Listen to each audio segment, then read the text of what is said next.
coming to you live from the mountains of smoke. Firekeeper recovery bringing you hope. If you're living in darkness, look for the light, cause our fire is burning to helping you fight. It's the firekeepers, the firekeepers, firekeepers, the firekeepers, firekeepers, recovery. Bumpin' BG, talk recovery. Firekeepers, firekeepers. Welcome everybody to Firekeeper Recovery. I'm Brant. Bumper Smith. And I just want to check in about last week for myself. I had a good week. I had good social meetings with us at the hospital. And then our MAR meeting was a good man kind of meeting where it's just all male energy. Yeah. Talking some news type of stuff.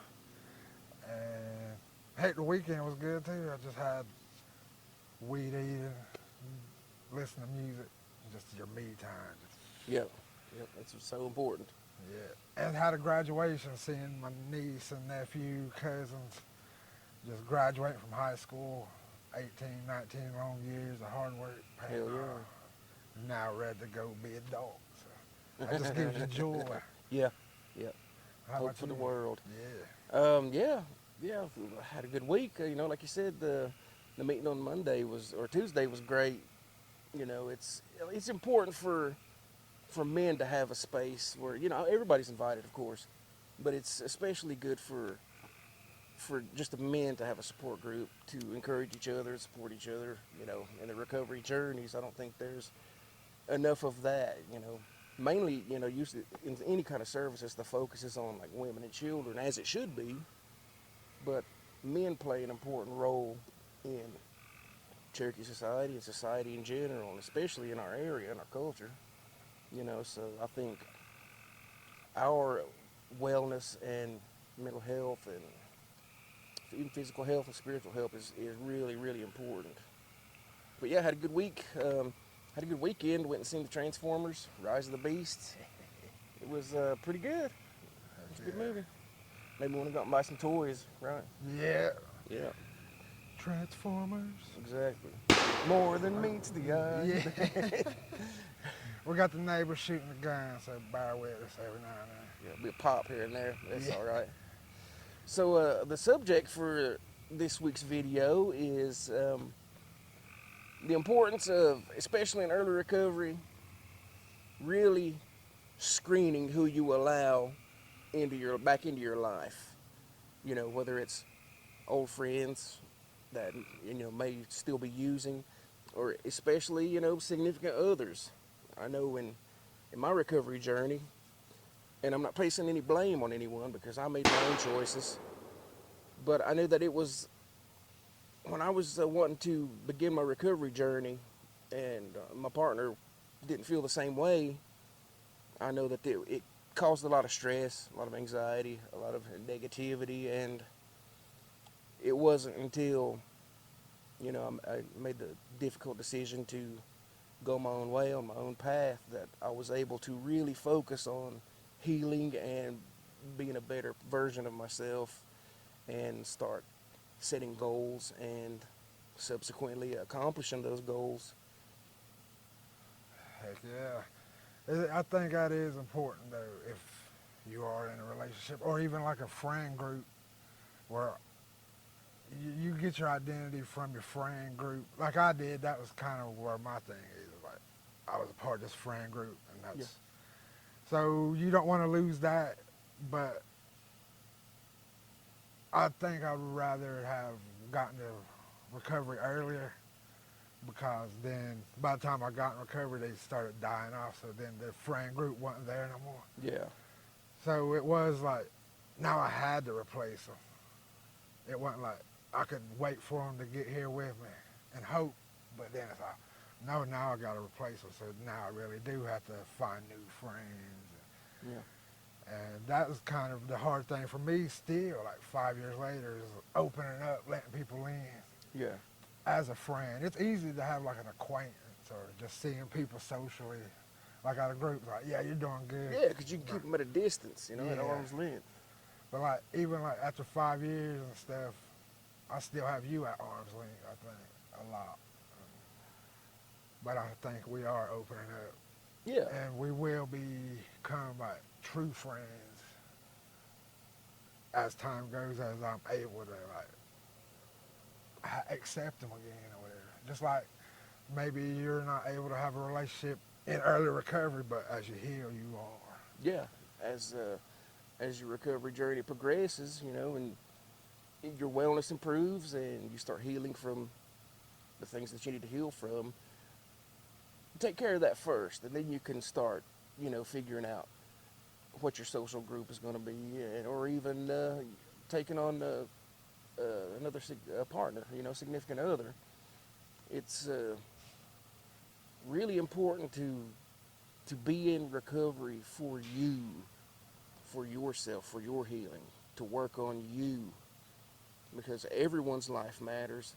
Everyone's life has value, regardless of what anybody else's opinion is, or even how someone might feel about themselves for, maybe things that they've done in active addiction, but we've all done bad things in our active addiction. We've all made bad decisions in addiction, and that's part of it. That's the nature of the beast, so to speak. Yeah. It doesn't excuse it or justify it, but it acknowledging those things and accepting them and holding ourselves accountable. I might have said this before, but it gives you the power to then do something about it moving forward, Right. instead of avoidance.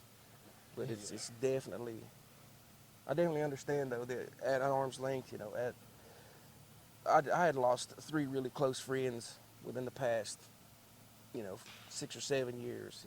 People that one I grew up with, and a couple other, 2 I grew up with, and another that I was really, really close with, later on in my life.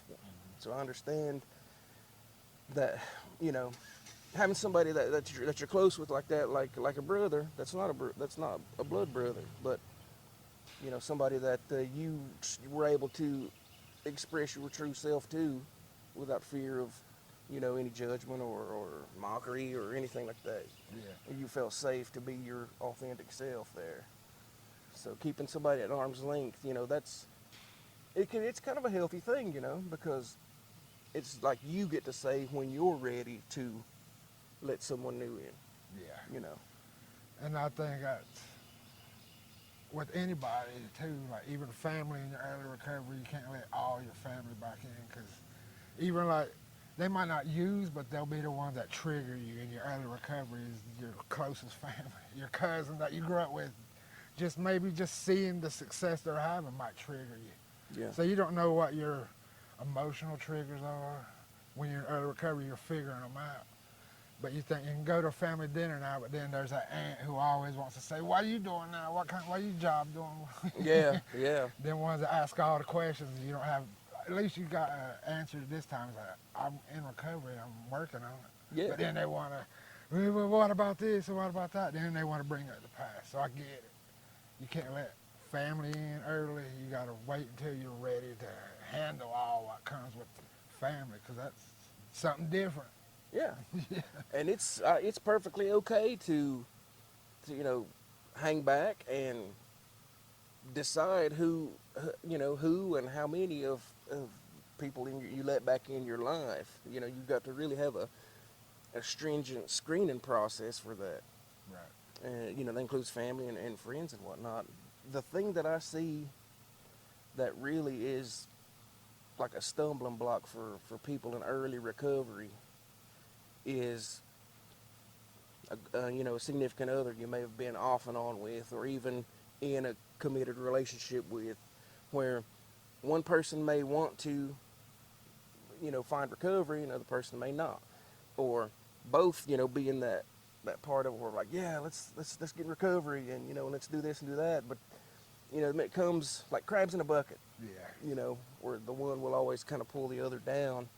I can count on one hand the couples I know that were in active addiction and successfully made it into recovery and are still together and doing well. And kudos to those people. It's uncommon and unlikely. recovery life. Yeah. But that's the thing that I see, and I know that it's difficult, to because you got emotional bonds, and especially if children are involved. And like I've told a lot of dudes, that I've talked to, I know that it's difficult to say no to the combination of sex and substances. You know, person you may have had intimate relationship with comes back around and they're not doing well. They're still using, and the temptation is like doubly strong. It's like double whammy.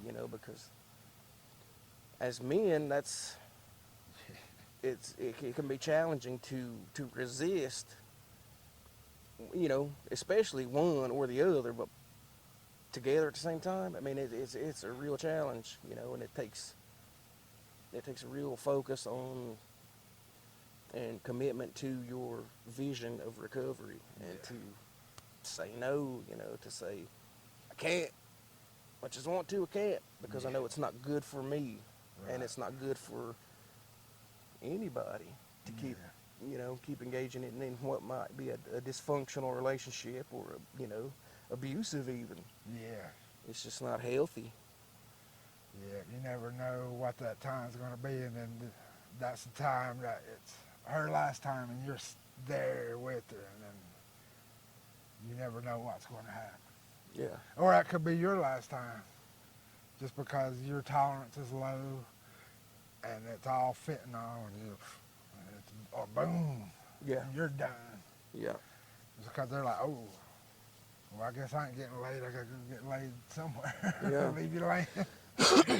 It's just the craziness, because we've changed so much. Even if you only been in recovery like a month, a couple weeks, that healing is massive. Yeah. And your mental, you've changed that much because you're actually trying. And people that aren't trying don't get that. They don't relate to you at all because you're at least trying. And they'll leave you behind just because they think you left them behind. But it's not, you're going, clearing a path, so it's easier for them to come behind you. That's what they don't realize. So it becomes a real case of like misery loves company. Yeah. I don't know if I've ever had an experience where, I was doing well, and then had someone try to sabotage my efforts, or do anything to derail, my attempts at finding traction in my recovery. Not, it wasn't obvious to me if it did happen. Well, with in one circumstance with one person, but Might have like Paul there. yeah, I mean, but like I made my own decisions, before I found success in my recovery, so I'm not putting any blame on anyone. Right. I made my own choices, and it wasn't until I gave myself time to get some recovery time, even just a few months, and to really think about things, a lot of introspection, and really start to see what choices I was making that was causing, me to not be successful long term. Yeah. And a lot of those realizations were tough. They were tough to accept, because it was like I was being critical of my own self, and I don't think anybody really likes that. Yeah. But That's why I think it's hard a lot of times. People start realizing that early recovery is like, oh man, I am the problem. Oh, and so that's why they fall off. They're like, man, that's too much. yeah, that all the things that you have going on internally it's a real challenge to sort through it and figure out how you need help with it, or to even admit it out loud to another person, be it a therapist or a group member or something, to acknowledge that. It takes a lot of guts. It takes a lot of courage. So when people are able to do that, it's really important that you kind of give them the space to do it, and also not let them so where they don't feel judged, or Yeah.